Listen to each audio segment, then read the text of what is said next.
Ministry of ports, shipping and waterways के मुताबिक आज इंडिया में 95% ट्रेड्स मैरीटाइम ट्रांसपोर्ट की मदद से ही की जाती है। इंडिया के पास आज 13 ऐसे मेजर पोर्ट्स मौजूद हैं जो इंडिया की कोस्टल और इंडस्ट्रियल इकोनॉमी को संभालते हुए आए हैं। आज पोर्ट्स के जरिए होने वाले कार्गो यानी गुड्स ट्रांसपोर्ट में कंटेनर्स की इंपॉर्टेंस उसके स्टैंडर्डाइज्ड और कॉस्ट इफेक्टिव होने के कारण बढ़ती जा रही है और इंडिया में present government own Jawaharlal Nehru port trust यानी JNPT 50% से भी ज्यादा कंटेनर ट्रैफिक हैंडल कर रहा है। JNPT इंडिया में बाकी पोर्ट्स के मुताबिक इंफ्रास्ट्रक्चर और परफॉर्मेंस में अपनी सिग्निफिकेंस बनाए हुए है। समय के साथ लाए न्यू प्राइवेट टर्मिनल और फॉलो अप मेजर्स के कारण ही आज JNPT अपनी कैपेबिलिटी और एफिशिएंसी को इंक्रीज कर पाया है और यही रीजन है जिसके चलते आज ये इंडिया का सबसे लार्जेस्ट कंटेनर पोर्ट बन चुका है। ये इंडिया का नंबर 1 कंटेनर पोर्ट होने के साथ ही साथ वर्ल्ड में भी 35th लार्जेस्ट कंटेनर पोर्ट बताया जाता है।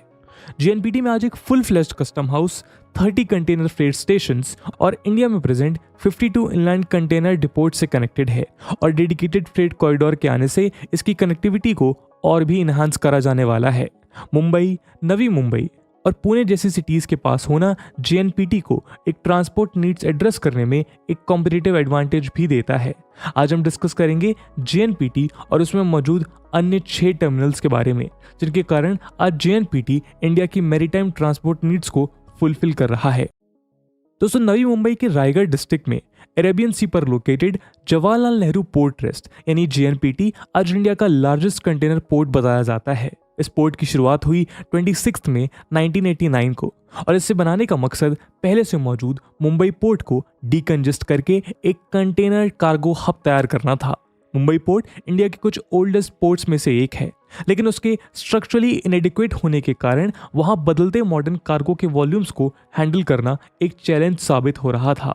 पोर्ट्स की shallowness, road and railway congestion और बढ़ती लेबर प्रॉब्लम्स के चलते एक नए पोर्ट की जरूरत बढ़ने लगी और यहीं से शुरुआत हुई जवाहरलाल नेहरू पोर्ट ट्रस्ट की।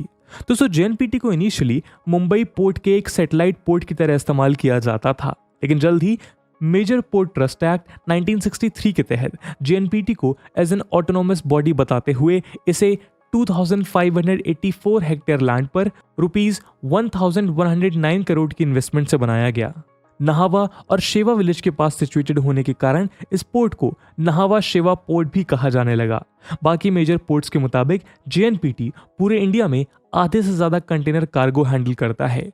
इंडिया में नंबर 1 कंटेनर पोर्ट होने के साथ ही साथ JNPT की ऑपरेशन कैपेसिटी इतनी ज्यादा है कि ये वर्ल्ड का 35th मेजर कंटेनर पोर्ट भी है। दोस्तों, आइए अब अगले सेक्शन में डिस्कस करते हैं JNPT के ऑर्गेनाइजेशन स्ट्रक्चर को। दोस्तों, JNPT बोर्ड ऑफ ट्रस्टीज द्वारा मैनेज किया जाता है जिसमें मल्टीपल स्टेक होल्डर शामिल होते हैं। And the board of trustees consist of a chairman, a deputy chairman and not more than 17 persons appointed by the central government from time to time. JNPT की current chairman है 1992 batch के Maharashtra cadre के IAS Sanjay Sethi जी, जो 3 जनवरी 2019 से ये जिम्मेदारी संभाले हुए हैं। दोस्तों, JNPT में टोटल 5 डिपार्टमेंट्स हैं: operations, port planning and development, finance, maritime and administration, और इनके सब सेक्शंस को डिफरेंट HODs या चीफ मैनेजर द्वारा हेड किया जाता है। अब बात करते हैं JNPT में मौजूद टर्मिनल्स की। तो यहाँ 5 टर्मिनल और एक लिक्विड टर्मिनल है जो JNPT को इंडिया का लार्जेस्ट कंटेनर पोर्ट बनाते हैं और इन्हें डिफरेंट एंटिटीज द्वारा ऑपरेट किया जाता है। आइए जानते हैं यहाँ प्रेजेंट टर्मिनल्स के बारे में। शुरुआत करते हैं JNPCT से, यानी Jawaharlal Nehru port container terminal से। दोस्तों, JNPT का सबसे पहला टर्मिनल JNPCT ही है। इसे कमीशन किया गया था 26 में 1989 में। यहाँ 680 मीटर की क्वे लेंथ यानी वो एरिया जहाँ शिप्स डॉक करी जाती हैं। यहाँ 3 बर्थ मौजूद हैं जो 14 मीटर वेसल्स ड्राफ्ट हैंडल करने के लिए कैपेबल हैं। वेसल का मतलब यहाँ शिप से है जिनका वेसल ड्राफ्ट यानी पानी में रहने वाली एरिया की हाइट 14 मीटर हो। JNPCT की टर्मिनल कैपेसिटी है 1.5 mm TEUs with a container yard of 62 hectares। यहाँ TEU का मतलब है 20 फुट इक्विवेलेंट यूनिट। इसे कंटेनर शिप्स की कार्गो कैपेसिटी बढ़ाने के लिए इस्तेमाल किया जाता है। बेसिकली ये एक 20 फुट लंबे मेटल बॉक्स के वॉल्यूम को डिनोट करता है और इन मेटल बॉक्सेस को डिफरेंट मीडियम्स जैसे शिप्स, ट्रेन्स और ट्रक्स के द्वारा गुड्स ट्रांसफर करने के लिए इस्तेमाल किया जाता है। JNPCT में एक 445 मीटर क्वे लेंथ टर्मिनल और मौजूद है जो 10 मीटर ड्राफ्ट हैंडल करने के लिए कैपेबल है और टोटल 0.15 mm TEUs और 4.5 MTPA यानी million metric tons per annum of cargo handle करने की कैपेसिटी रखता है। अब जानते हैं सेकंड टर्मिनल के बारे में जो है नहावा शेवा इंटरनेशनल कंटेनर टर्मिनल, जिसे NSICT DP वर्ल्ड भी कहा जाता है। कंटेनर ट्रेड ऑपरेशंस की बढ़ती ग्लोबल डिमांड को देखते हुए इस टर्मिनल को अप्रैल 1999 में कमीशन किया गया था। ये इंडिया का पहला प्राइवेट कंटेनर टर्मिनल भी है। इसे ऑस्ट्रेलियन कंपनी P&O पोर्ट्स द्वारा एक 30 ईयर बिल्ड ऑपरेट ट्रांसफर यानी BOT एग्रीमेंट के अंडर मैनेज किया जाता है और क्योंकि P&O ports Dubai government owned DP world द्वारा 2006 में एक्वायर कर ली गई थी, इसीलिए अब NSICT टर्मिनल को DP वर्ल्ड द्वारा रन किया जाता है। इस टर्मिनल की क्वे लेंथ है 600 meter with 25.84 hectare area for container yards और इसकी कैपेसिटी है 1.2 mm TEUs पर ईयर। अब बढ़ते हैं नेक्स्ट टर्मिनल पर जो है BPCL and IOC liquid terminal. दोस्तों इस टर्मिनल को भी बॉट एग्रीमेंट के तहत भारत पेट्रोलियम कॉर्पोरेशन लिमिटेड यानी कि BPCL और इंडियन ऑयल कॉर्पोरेशन लिमिटेड यानी कि IOCL द्वारा 1999 में twin birth liquid cargo jetty construct किया गया था। तैयार होने के बाद इसे अक्टूबर 2002 में कमीशन किया गया। दोस्तों इसे twin birth liquid cargo jetty इसलिए कहा गया है क्योंकि यहाँ एक ही क्वे में 2 बर्थ प्रेजेंट है जहां वेसल्स यानी कंटेनर शिप्स को लोड और अनलोड किया जाता है और क्योंकि इस टर्मिनल को लिक्विड और गैसियस फॉर्म वाले कार्गोस जैसे crude oil, oil products, LNG और LPG हैंडल करने के लिए बनाया गया है, इसीलिए इसे लिक्विड टर्मिनल भी बोलते हैं। ये terminal 6 million metric tons per annum handle करने की कैपेसिटी रखता है।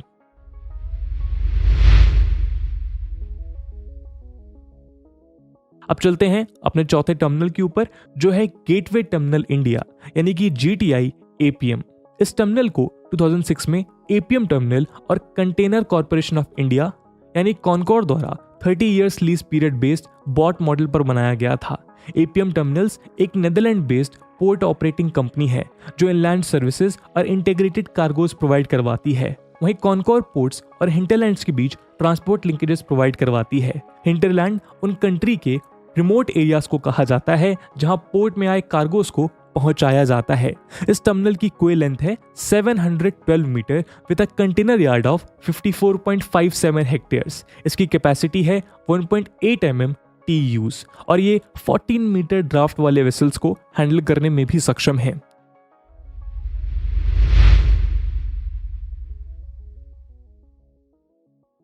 JNPT में मौजूद फिफ्थ टर्मिनल है नहावा शेवा गेटवे टर्मिनल प्राइवेट लिमिटेड। जून 2013 में DP वर्ल्ड द्वारा JNPT के साथ रिलेशंस और अच्छे करते हुए एक और 330 मीटर क्वे लेंथ टर्मिनल बनाने का प्रस्ताव रखा गया। और दोस्तों इंडिया की बढ़ती इंफ्रास्ट्रक्चरल नीड को ध्यान में रखते हुए और प्राइवेट सेक्टर पार्टिसिपेशन को इनहांस करने में DP वर्ल्ड जैसे पार्टनर का होना एक प्रिविलेज है। इस नए प्रस्ताव को भी मंजूरी दी गई और 2016 में कमीशन हुआ नहावा शेवा गेटवे टर्मिनल। इस टर्मिनल की कैपेसिटी है 0.8 mm TEU पर ईयर और ये 15 मीटर ड्राफ्ट वाले वेसल्स को भी हैंडल कर सकता है।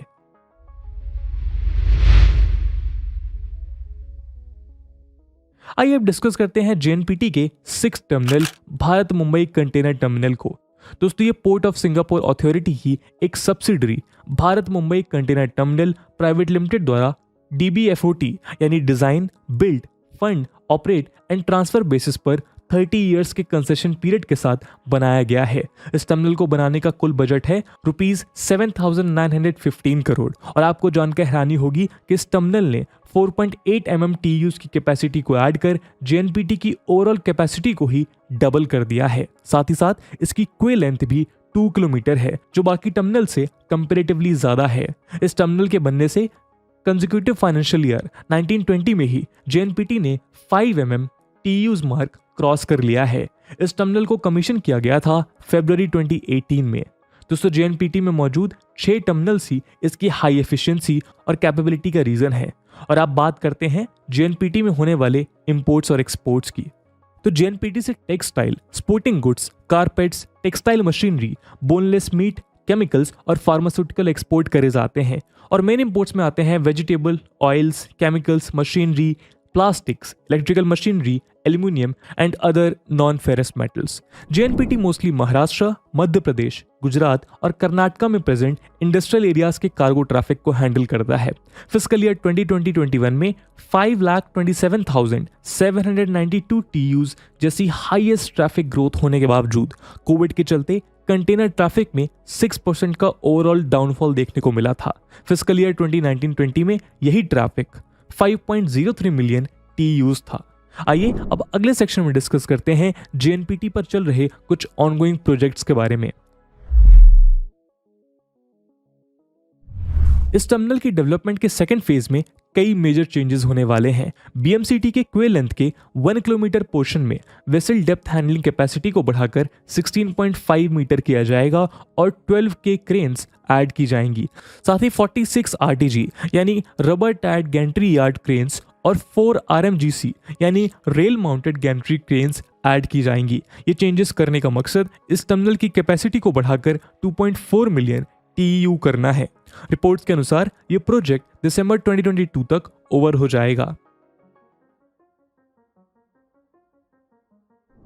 गवर्नमेंट ऑफ इंडिया के पोर्ट लेड इंडस्ट्रियलाइजेशन प्लान के अंतर्गत जेएनपीटी ने ₹500 करोड़ की इन्वेस्टमेंट के साथ 277.38 हेक्टेयर लैंड एरिया पर special economic zone project initiate किया है। ये लोकेशन पोर्ट से सिर्फ 5 किलोमीटर की दूरी पर अर्बन रोड पर लोकेटेड है, जो कार्गो टर्मिनल्स को स्टेट हाईवे से जोड़ेगी, जिससे एक बड़ी मात्रा में ट्रांसपोर्ट कॉस्ट को भी बचाया जा सकेगा। स्पेशल इकोनॉमिक जोन प्रोजेक्ट का ऑब्जेक्टिव जेएनपीटी पोर्ट के पास में ही automobile, electrical, electronic, engineering, food processing and pharma industry setup करना है। दोस्तों जेएनपीटी SEZ इंडिया का first of its kind major port complex बनने वाला है, जहां इंटरेस्टेड डेवलपर्स को 60 इयर्स तक लैंड लीज करी जाएगी और पोर्ट लैंड पॉलिसी गाइडलाइंस के चलते इस टाइम पीरियड को एक्सटेंड भी किया जा सकता है।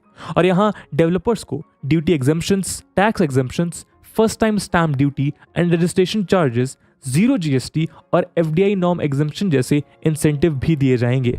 इसके अलावा JNPT western dedicated freight corridor यानी DFC का भी पार्ट बनने जा रहा है।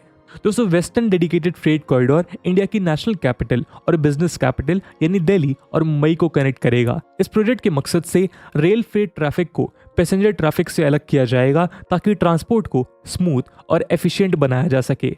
वेस्टर्न DFC 1483 किलोमीटर का डिस्टेंस कवर करते हुए जेएनपीटी से वडोदरा, अहमदाबाद, पालनपुर, फुलेरा और रेवाड़ी क्रॉस करते हुए दादरी कनेक्ट करेगा। वेस्टर्न DFC का इस्तेमाल फर्टिलाइजर्स, फूड ग्रेन्स, सॉल्ट, कोल, आयरन, स्टील और सीमेंट के ट्रांसपोर्टेशन के लिए किया जाएगा।